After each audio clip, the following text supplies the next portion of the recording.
Now, please welcome for 2014 the Breitling Wingwalkers.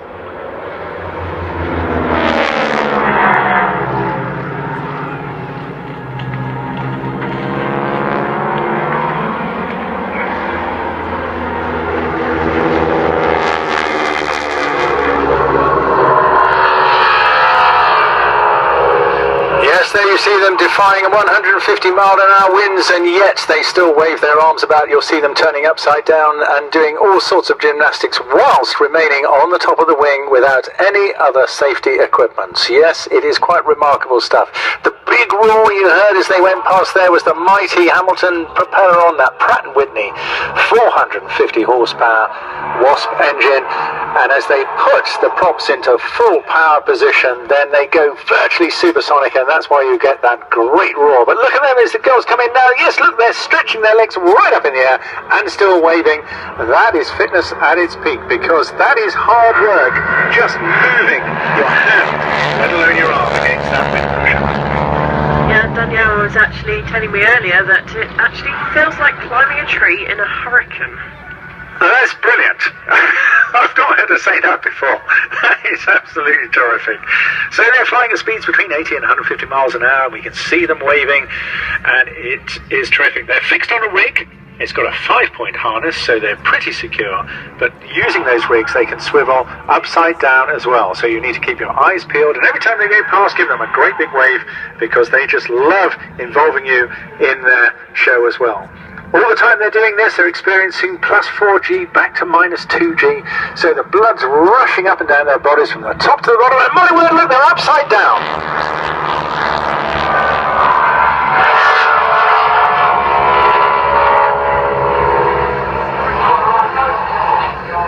Now, these guys have already had a busy season. They've been out in the Middle East, in Kuwait, Bahrain, and Abu Dhabi, and all sorts in the past few months. So it's a year-round business for the Aero Superbatics team. Yeah, they were saying earlier that they do about 80 to 100 displays per season. Which is phenomenal, really. But this is a full-time team here. And here they come back in. They're the right side up now. And there you go, there you heard Dave there, he's leading the show today, he's got Stella on top. And we'll jump in and out of the cockpit with them and get a real feel for what it's like in there. Dave calling on the shots, again with all pairs formation work, a lot of preparation, a lot of rehearsal, and a huge amount of trust between the two pilots. Martin Carrington is actually the chief pilot of the organisation. Dave joins every season. Martin, well over 8,000 hours now, and a huge amount of that spent just on this aircraft alone.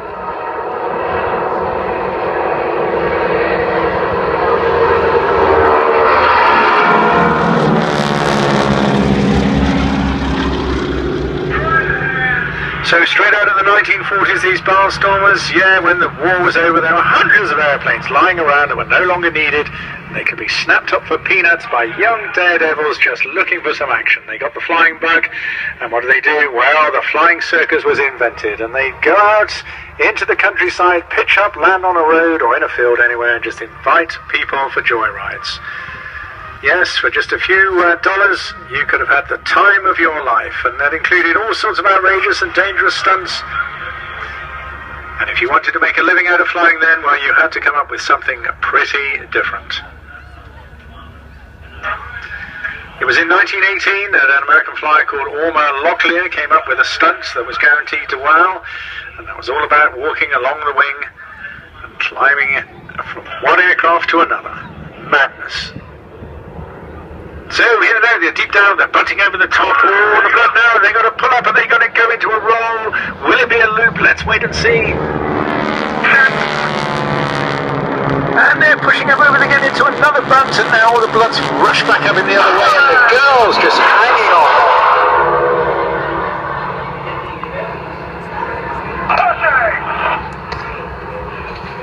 Yes, that's very much a roller coaster ride that you're seeing here today. Both of them very talented pilots here. Martin couldn't wait to get flying. He passed all his flight tests by the time he was 16, but he had to wait anxiously to his 70th birthday to actually fly legally for the first time, and he hasn't stopped since.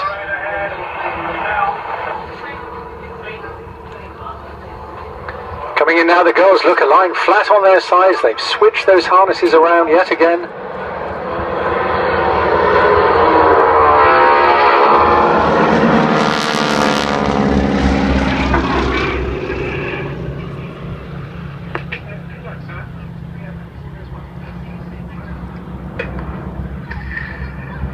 Yeah, you can hear they're calling the shots. That's Dave Barrell in the lead aircraft, and it was just a casual ride that he managed to get in the back of the harbour that really set him on his way. He got the bug as well, loves tail draggers, I should say, and just enjoys the whole ambience of this superb vintage biplane flight.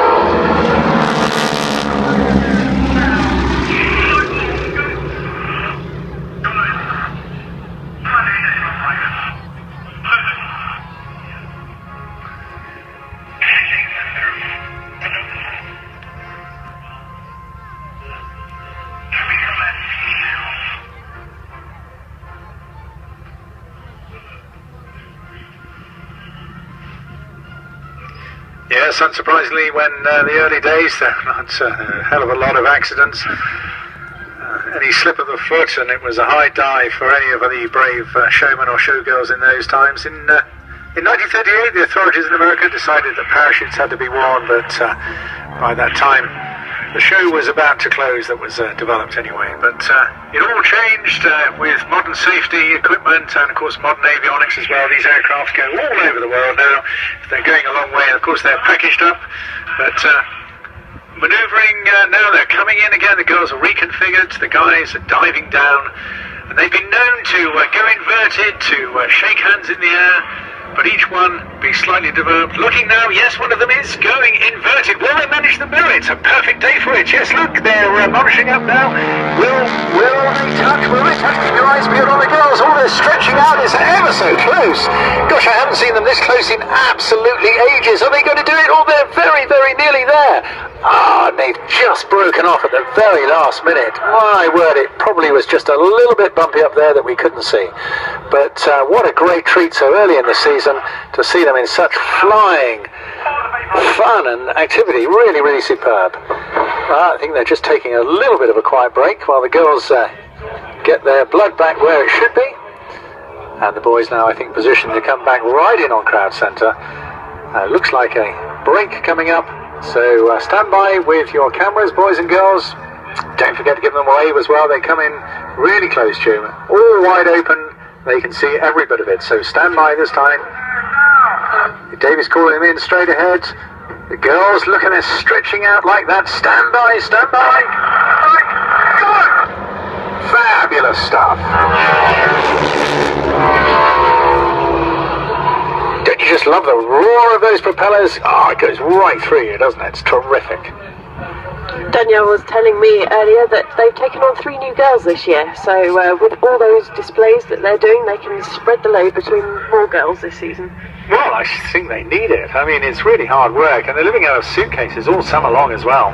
But it's just the way it is. That's what they're replicating. The barnstormers, yeah, where did these guys put their heads down? Well, there was nowhere to stay. They couldn't afford a hotel, so they just put their head down in the nearest barn.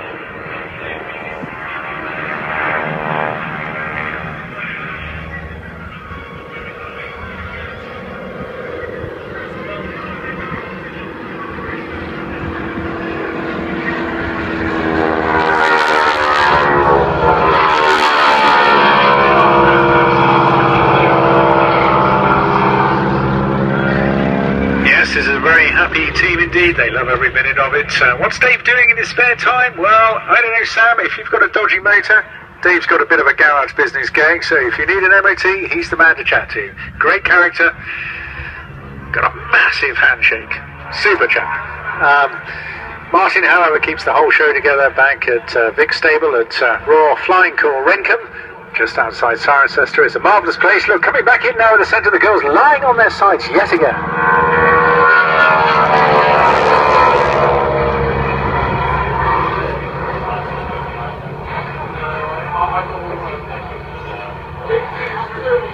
Now, don't worry too much about all this smoke you see. It's all environmentally friendly stuff because it's called Ondina.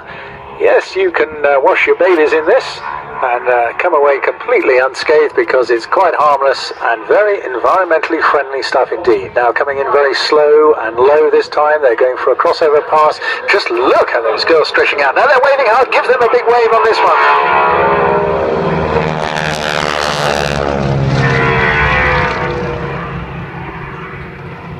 And I have to say, since they converted to this Breitling livery, it just fits these aircraft supremely well. Absolutely superb.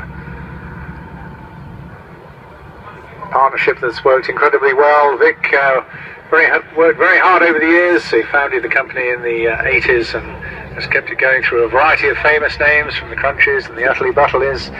And the Guino, I don't know if you remember the pink aeroplanes just 3 or 4 years ago, the French cosmetics company.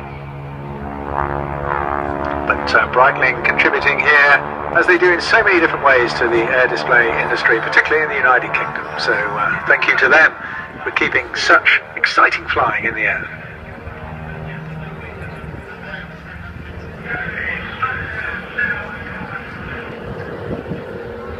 So David calling the configuration back in. I think he's going to push them down really hard now. He get lots of speed. Yes, that airspeed going up to 150 miles an hour now. He's pushing up tight, putting on the Gino. Those girls will be feeling that. Oh, and look, a beautiful roll. Perfectly synchronized between the two of them. And I just don't know how their girls do it. Sam, your hair must be a complete mess after this. I don't know, I'm staying on the ground, I think. They're absolutely crazy, but full credit to them. I think we're going to have to get you up there, actually.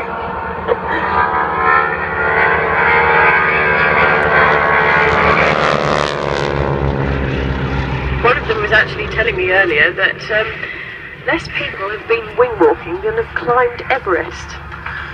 Oh, yes. Well, in a way, it's rather nice that Everest has been given a bit of a rest this year. I think it's well over 2,500 people, I think, have been up to the top of Everest.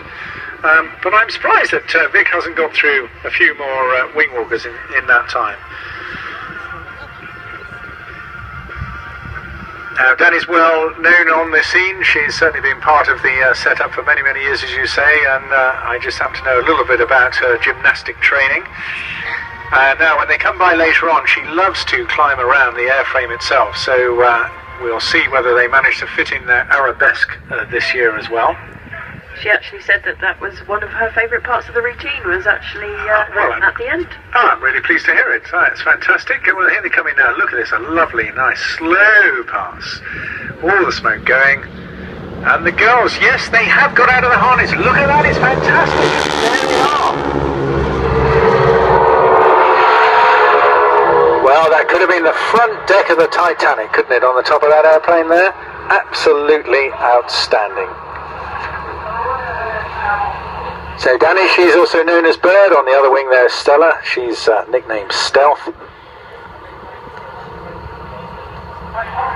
And while Danny might like the arabesque, which is going to come up in a moment, then I know Stella just likes some of these outrageous upside down manoeuvres and pulling lots of G.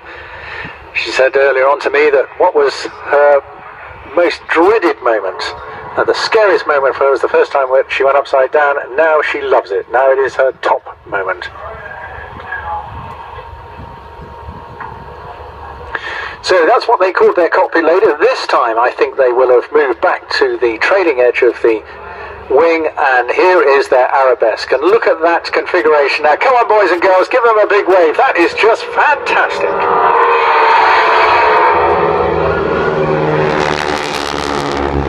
Extraordinary position to be in on the ground, let alone in the air. They are just incredibly clever. I mean, I'm not so sure that I could hold that position that they were standing on there. But that would be something to see, George. Oh, well, yeah. I'll get my gym kit out later on. Fantastic news. All right, well, we're hoping now that we'll get at least one more flyby before they shoot off back to their home base. Or maybe not, maybe that was it.